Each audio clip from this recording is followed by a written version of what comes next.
This is the updated tincture sustain calculator. Fields in yellow, you input your burn speed, what's on your flask, then the mana burn reduction from your passives, how much total mana you have, how much your regen is, how much unreserved mana you have, how often you attack per second, the mana cost of your attacks, and additional mana cost per second if you use like curses or movement skills, and then you can break it down on how much that's per second. What it didn't implement yet is mana gain on hit, and how many hits you have per skill you use, the mana leech, and the reduced recovery on the map mod, and how many map modifiers you have. For example, if you have 15 regen, 80% reduced recovery on the map mod, and you have increased map modifiers of 10%, then your new regen would be 6 instead of the 50. Then for the tinctures, the maximum effect with a warden and all of the passives is 156%. And if you used a life flask recently, that's another 15%. And we know in the tincture we can get a 35% roll as well. I think the range that we saw in PoE, for example, was 20 to 35. Then quality on the tincture, you can quality it up to 20% with glassblower bubbles. If it's a drop, it can go up to like 30%, I think. And if you corrupt it, it can go up another 10%. So if you get just a regular flask and 35% mod and a flask recently, then you gain up to 226% for now. If you had the 40%, which is like multiple divines probably, you get up to 246. Maybe that's some breakpoints. For example, if you have +2 projectiles, and if you would hit the 250% increased plus the 100 base, then you would gain up to 7 projectiles, if that's still a mod that's on the tinctures. Then for the gray boxes, they aren't fully implemented yet. For example, if you have the 50% chance to burn, then I assume at the very first tick you get the 50% chance that you don't increase the burn rate. Then 7 times 15 is 105%. So I marked all of the ticks that on average have the reduced burn rate, and then you know how many seconds it lasts and how many stacks you have at each point. And for the mastery with the first 6 burns, then the first 6 burns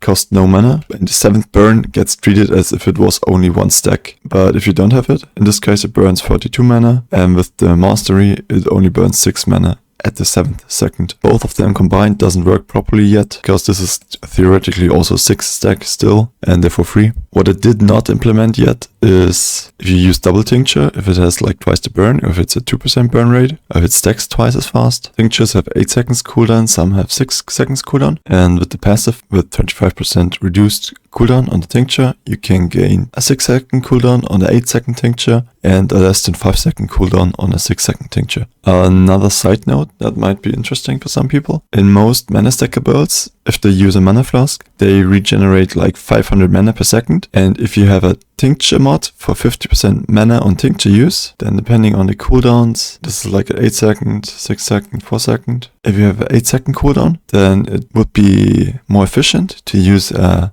tincture instead of a mana flask if you have over 26,000 mana. The 6-second tincture would be more efficient than a regular mana flask if you have over 20,000 mana, and if you can lower the cooldown of the tincture to like 4 seconds, then the tincture is a better mana flask with the inherent cooldown than a regular mana flask if you have over 13,000 mana. Somebody data mined the potential tinctures. This is the Reddit post, and these are the potential tincture nodes without the rolls. And I will share my new insights the next time. And if you're interested in that, you should probably subscribe and like this video. I will see you in the next video. Bye bye.